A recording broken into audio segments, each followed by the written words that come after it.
लिए पैदा किया, अल्लाह ने इंसान को इबादत के लिए पैदा किया। इंसान के पैदाइश का मकसद अल्लाह की इबादत है, इंसान के पैदाइश का मकसद अल्लाह की बंदगी है। अगर इंसान अल्लाह की बंदगी कर ले तो वो बंदा है, और अल्लाह की बंदगी में जिंदगी गुजार ले तो उसने बंदगी का हक अदा किया। और जिसने नमाज से दूरी इख्तियार कर ली, जिसने नमाजें छोड़कर जिंदगी गुजारी, उसने अपने जिंदगी के, अपने पैदाइश का, अपने जिंदगी का मकसद भुला दिया। अल्लाह अकबर। आप देख रहे हैं ये लाइट जल रही है, जब तक जल रही है मकसद को पूरा कर रही है। आपके सरों पर ये बंधी हुई है और ये जलना बंद कर दे, इसे उतारा जाएगा और फेंक दिया जाएगा। हर चीज का मकसद यही होता है कि हर शय अपने मकसद को जब तक पूरा करती है उस वक्त तक वो इज्जत पाती है, अजमत पाती है। और जो चीज अपने मकसद को पूरा करना बंद कर देती है वो दुनिया में रुसवा हो जाती है। वो चीज को वहां से हटा दिया जाता है और कूड़े करकट में डाल दिया जाता है। ऐ दीवान गानेश के रसूल सल्लल्लाहु ताला अलैहि वसल्लम के प्यारे दीवानों, ऐ दीवान गानेश के रसूल, ऐ आकाए दो जहां सल्लल्लाहु अलैहि वसल्लम के दीवानों, पर्दे में रहकर सुनने वाली मेरी इस्लामी माओ और बहनों, अल्लाह तबारक व ताला ने नमाज का हुक्म दिया। नमाज से क्या फायदा है, नमाज पढ़ने से क्या बेनिफिट है, नमाज पढ़ने से इंसान को क्या मिलता है। अल्लाह तबारक व ताला कुरान मुकद्दस में इरशाद फरमाता है, इन्नस्सलात तन्हा अनिल फहशाई वल मुनकर, बेशक नमाज इंसान को बेहयाई और बुराई से रोकती है।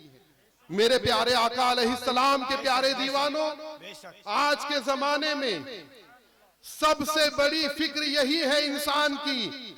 हर माँ की फिक्र ये है, हर वालिद की फिक्र ये है कि मेरी औलाद नेक हो जाए, मेरी औलाद गुनाहों के रास्ते पर न चले, मेरी औलाद अल्लाह उसके रसूल की वफादारी करे और मेरी औलाद दुनिया में नुकसान से बची रहे। मेरे प्यारे आका अलैहिस्सलाम के प्यारे दीवानों, दुनिया के किसी डॉक्टर के पास, दुनिया के किसी हकीम के पास ऐसी दवा, ऐसा नुस्खा नहीं है। दुनिया के किसी इंसान के पास वो नुस्खा, वो तरीका नहीं है कि इंसानियत को ये बता सके बुराइयों से रुकने का तरीका क्या है, बेहयाई से रुकने का तरीका क्या है। अल्लाह अकबर। बेहयाइयों में इंसानों ने चैन और सुकून को तलाश किया, बेहयाई के अंदर और आजादी के अंदर लोगों ने चैन और सुकून को तलाश किया और अपने जिंदगी के मकसद को तलाश किया। हर तरफ नाकाम रहे। यूरोप ने ये कोशिश की कि सारे कुयूदो बंद से आजाद होकर आजाद फिक्री के साथ जिंदगी गुजारी जाए, ना किसी मजहब का पाबंद होना पड़े, ना किसी कानून का पाबंद होना पड़े। जवानी है, अल्लाह जवानी है और जिंदगी है, जवानी मिली है, जिंदगी मिली है, इसे इस्तेमाल करना है और मौज मस्ती करना है। वहां के लोगों ने हर चीज से, हर कानून से आजाद होकर एक आजाद फिक्री का जो है दौरा जो है कर दिया और उन्होंने इस पर अमल शुरू कर दिया।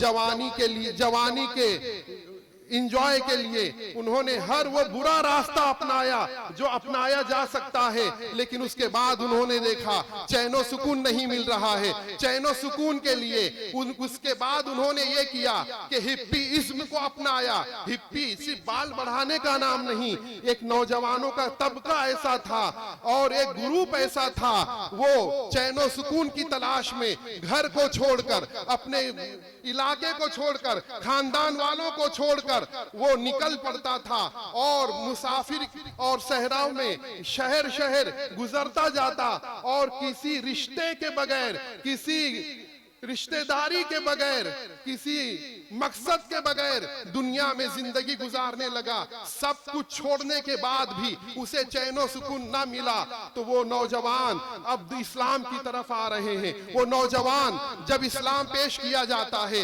नमाज का जब ये पैगाम पेश किया जाता है, इन्नस्सलात तन्हा अनिल फहशाई वल मुनकर, तो वो नौजवान कहते हुए नजर आते हैं। यूरोप के नौजवान कह रहे हैं और अमेरिका के नौजवान नौजवान कह रहे हैं, ब्रिटेन के नौजवान कह रहे हैं कि हमने अय्याशी में जिंदगी गुजार कर देख ली, शराब पीते हुए जिंदगी गुजार कर देख ली, चैनो सुकून कहीं ना मिला, बेहयाई का इलाज कहीं ना मिला और गुनाहों का इलाज कहीं ना मिला। वो इलाज कुरान बताता है, इन्ना सलात तन्हा अनिल फाहशाई वल मुनकर के इस पैगाम को सुनने के बाद इस्लाम के आगोश में आ रहे हैं, नमाज के पाबंद बन रहे हैं और नमाज पढ़ते हुए अल्लाह की बंदगी कर रहे हैं। वो ठोकरें खाने के बाद चैनो सुकून पा रहे हैं और आज हम चैनो सुकून वाले मजहब में होने के बाद, कुरान के हामिल होने के बाद, कलिमे तैयबा पढ़ने के बाद आज हम उस रास्ते पर जा रहे हैं जहां जाना गुनाह है, जिस रास्ते पर जाने से अल्लाह ने मना किया, जिस रास्ते पर जाने से अल्लाह के रसूल सल्लल्लाहु अलैहि वसल्लम ने मना किया। रमजान शरीफ का महीना आता है, नौजवान रोजे नहीं रखते, नौजवान सेहतमंद है, नमाज की पाबंदी नहीं करते। ऐ दीवान गानेश के रसूल सल्लल्लाहु अलैहि वसल्लम, नमाज पढ़ो इससे पहले कि तुम्हारी नमाज पढ़ी जाए। अल्लाह के रसूल सल्लल्लाहु अलैहि वसल्लम इरशाद फरमाते हैं कि ऐ अबू जर, क्या मैं तुम्हें ना बताऊं? अल्लाह के रसूल सल्लल्लाहु अलैहि वसल्लम ने इरशाद फरमाया, ऐ अबू जर, नमाज पढ़ने से क्या फायदा है ये ना बताऊं? अर्ज किया, या रसूल अल्लाह सल्लल्लाहु अलैहि वसल्लम, इरशाद फरमाए। अल्लाह के रसूल के हाथ में एक टहनी थी, अल्लाह के रसूल सल्लल्लाहु अलैहि वसल्लम ने उसे हिलाया, जैसे ही टहनी को हरकत दी वहां से पतझड़ का मौसम था, पत्ते झड़ गए। अल्लाह के रसूल ने फरमाया कि 5 वक्ता नमाजों की मिसाल ऐसी ही है कि इंसान बंदे मोमिन जब नमाज पढ़ता है तो जैसे पतझड़ के मौसम में टहनी को हिलाने से पत्ते गिर जाते हैं, नमाज पढ़ने से गुनाह झड़ जाते हैं। सुभान अल्लाह, गुनाह दूर हो जाते हैं। अल्लाह अकबर। इंसान को गुनाहों से पाक करने वाली इबादत का नाम नमाज है। कयामत के दिन सबसे पहले जिस चीज का हिसाब होगा वो नमाज है। मेरे प्यारे आका अलैहिस्सलाम के प्यारे दीवानों, अल्लाह अकबर। आज जरूरत इस बात की है कि नौजवान नमाज की पाबंदी करें, इसलिए कि नौजवान कौम के रीढ़ की हड्डी हुआ करती है। नौजवान अगर नेक होता है तो बच्चे भी नेक होते हैं। नौजवान नेक होता है, बड़ों को भी आर आती है, शर्म आती है कि नौजवान नमाज पढ़ता है, हम भी नमाज पढ़ेंगे। नौजवान नमाज पढ़ता है, बच्चे देखते हैं कि हमारा भाई जिस अंदाज से नमाज पढ़ता है, हम भी बड़े होकर वैसे ही नमाज पढ़ेंगे, हम भी मस्जिद जाएंगे। मेरे प्यारे आका अलैहिस्सलाम के प्यारे दीवानों, अल्लाह के रसूल सल्लल्लाहु अलैहि वसल्लम यहां तक इरशाद फरमाते हैं कि फर्ज नमाज मस्जिद में पढ़ो और सुन्नत अपने घरों में पढ़ो। अपने घरों को कब्रिस्तान ना बनाओ।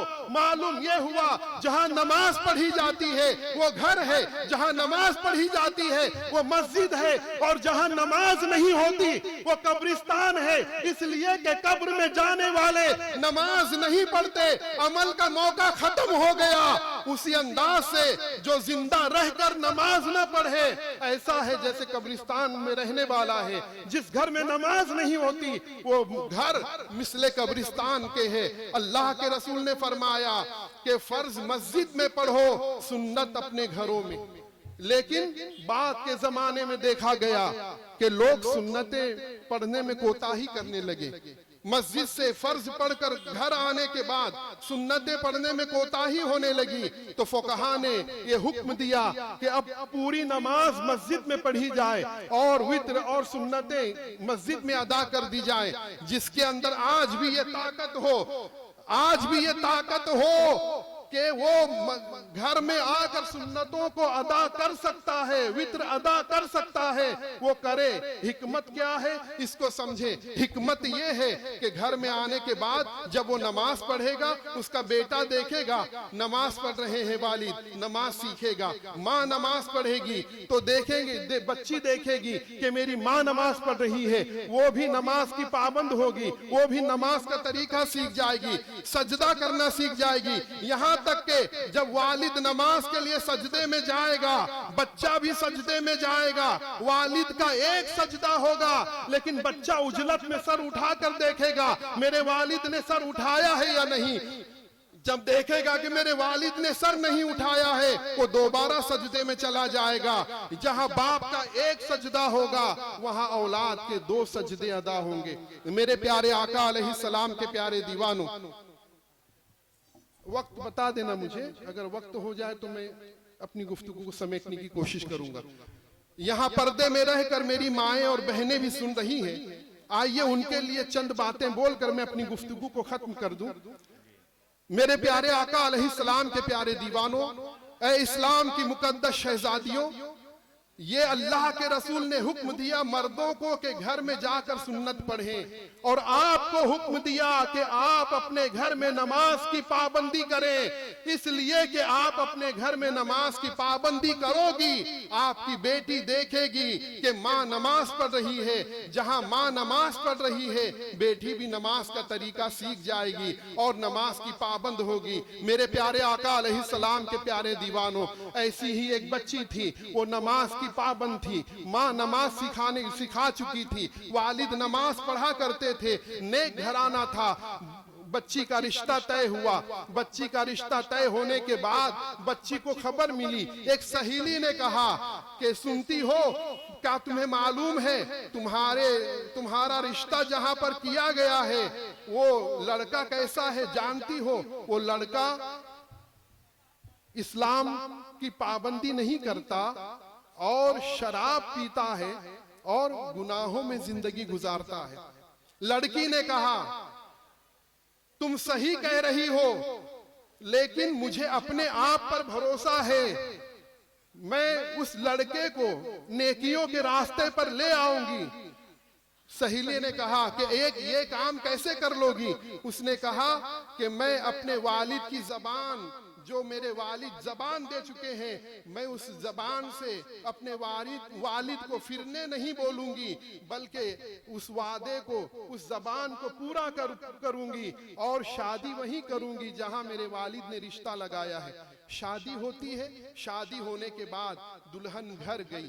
घर जाने जब ससुराल पहुंची तो ये नमाज की पाबंदी किया करती और लड़का शराब पिया करता था, और लड़की से, दुल्हन से कहा करता था, तुम नमाज क्यों पढ़ती हो? मत पढ़ा करो, मत पढ़ा करो। जुल्म सितम को बर्दाश्त करती है और शौहर की खिदमत करती है वो लड़की, और अपने शौहर के घर को जन्नत का नमूना बनाने में लगी हुई है। शौहर का जुल्म सितम बढ़ता चला जा रहा है, मारपीट हो रही है, नमाज से मना कर रहा है, सजदे से मना कर रहा है, रुकू से मना कर रहा है। ये सिलसिला चलता रहा। एक दिन ऐसा हुआ कि बहुत ज्यादा मारपीट करने के बाद उसने कहा कि मैं इतना ज्यादा तुम्हें मारपीट करता हूँ, रोकता हूँ, फिर भी तुम नमाज की पाबंदी क्यों करती हो? तो उस लड़की ने कहा कि नमाज की पाबंदी मैं क्यों करती हूँ? अगर इस चीज को देखना है तो तुम भी नमाज की पाबंदी कर लो, नमाज पढ़ कर देख लो कि नमाज पढ़ने में क्या मिलता है। उसके बाद लड़के ने कहा, कितने दिन पढ़नी होगी नमाज? उसने कहा कि मैं कहती हूँ 40 दिन नमाज की पाबंदी कर लो और नमाज की बरकतों को समझ लो, उसके बाद मुझे कहना। लड़का जो है, लड़की से वादा किया था और दुल्हन से वादा किया था, नमाज पढ़ने लगा, नमाज की पाबंदी होने लगी। 1 दिन, 2 दिन, 3 दिन, जब 40 दिन होता है तो लड़की ने पूछा कि ऐ मेरे शौहरे नामदार, जरा ये तो बताओ कि तुम नमाज पढ़ रहे हो, नमाज पढ़ रहे हो तो तुम्हें कैसा लगा? नमाज में क्या मिला? वो दूल्हा कहता है, लड़का कहता है, ऐ मेरी शरीके हयात, तुम कह रही हो कि नमाज में क्या मिला, ये पूछो कि नमाज में क्या नहीं मिला। मैं बेइज्जत था, नमाज ने मुझे इज्जत अता कर दी। मैं बेकरार था, नमाज ने करार अता कर दिया। मैं बेचैन था, नमाज ने चैन अता कर दिया। मैं समाज में वजन नहीं रखता था, नमाज ने मुझे समाज में इज्जत वाला बना दिया, बावकार बना दिया, और मेरे कारोबार में बरकत हो गई। इतना नमाज से मिला है कि अब मैं नमाज को नहीं छोड़ूंगा, बल्कि नमाज की पाबंदी करते हुए जिंदगी गुजारूंगा। मेरे प्यारे आका अलैहिस्सलाम के प्यारे दीवानों, ऐ इस्लाम की मुकद्दस शहजादियों, आपकी फिक्र ये होगी कि अपनी औलाद की हिफाजत हो जाए। बेटी ससुराल चली जाए तो इज्जत मिल जाए, बेटी ससुराल चली जाए तो वहां पर उसे इज्जत की निगाह से देखा जाए, एहतराम किया जाए। बताओ बताओ, बेटी को कुरान दोगी, बेटी को नमाज दोगी, नमाज और कुरान का पाबंद अगर तुमने अपने बेटी को बना लिया तो चैनो सुकून के साथ शादी कर दो। इसलिए कि जिस घर में बेटी नमाज की पाबंद बनकर जाएगी, कुरान का पैगाम और कुरान की तिलावत लेकर जाएगी, वो घर वाले, वो ऐसा हो ही नहीं सकता बेटी कुरान पढ़ रही हो, बहू कुरान पढ़ रही हो और वहां बहू को जो है गाली दी जाए, बहू को जो है ताना दिया जाए, बहू की बेइज्जती की जाए। नमाज और कुरान जैसे बेटी को तुम्हारे घर में इज्जतों से, अजमतों से हमकनार करने वाला है, इसी अंदाज से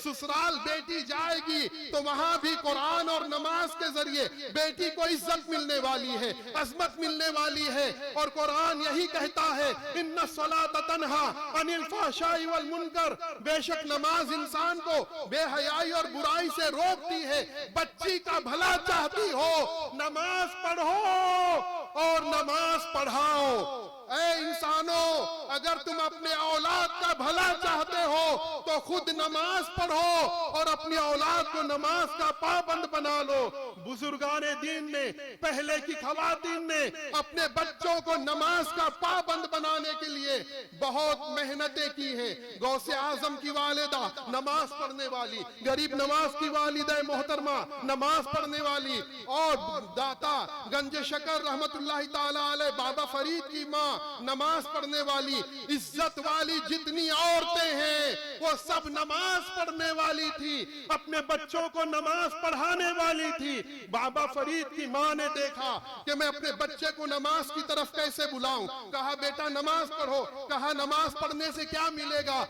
कहा नमाज पढ़ने से शकर मिलेगी, शकर मिलेगी। ये कहकर नमाज का पाबंद बना दिया, मुसल्ले के नीचे शकर रख दिया करती थी और बाबा फरीद नमाज पढ़ने के बाद मुसल्ले से शकर ले लिया करते थे। एक दिन ऐसा हुआ कि खेलने गए तो वहां से वापस नहीं आए, दोस्तों के साथ खेल के मैदान में थे, नमाज के वक्त घर ना आए तो माँ फिक्रमंद हो गई, बेचैन और बेकरार हो गई। उसके बाद अर्ज करती है, मौला सजदे तक लाना मेरा काम था। फरीद को शकर में रख दिया करती थी, मुसल्ले के नीचे मिल जाती थी, वो नमाज पढ़ लिया करता था और तुझ पर भरोसा था। और आज वो कहां है मुझे नहीं मालूम, आज वो नमाज पढ़ेगा, शकर शकर नहीं मिलेगी तो मेरा बेटा क्या सोचेगा। मौला मेरी लाज रख ले और मेरे बेटे की लाज रख ले। वहां बाबा फरीद अपने दोस्तों के साथ वजू करते हैं, बचपने के आलम में हैं और नमाज पढ़ते हैं। नमाज पढ़ने के बाद जैसे ही कपड़ा हटाया तो क्या देखते हैं, शकर का खजाना वहां मौजूद है। इसी वजह से उन्हें बाबा फरीद गंजे शकर कहा जाने लगा। मेरे प्यारे आका अलैहिस्सलाम के प्यारे दीवानों, नमाज इंसान को शराबी होने नहीं देती, नमाज इंसान को रुस्वा होने नहीं देती, नमाज इंसान को बेइज्जत होने नहीं देती। एक नमाज पढ़ने वाला किसी मस्जिद में चला जाए, अनजान हो, इज्जत मिल जाती है। नमाज को छोड़कर इज्जत मांगोगे तो भी इज्जत नहीं मिलेगी। इसलिए आज उर्से मंजूर मिल्लत से मैं आपको ये पैगाम देता हूँ कि नमाज पढ़ो और नमाज पढ़ाओ। यही पैगाम है सुन्नी दावत इस्लामी का। सुन्नी दावत इस्लामी का यूट्यूब चैनल है, HDI चैनल, इसे सब्सक्राइब कर लो। और इसी के साथ साथ HDI उम्मीद के नाम से एक और यूट्यूब चैनल है जिसमें एजुकेशन मोटिवेशनल का काम होता है।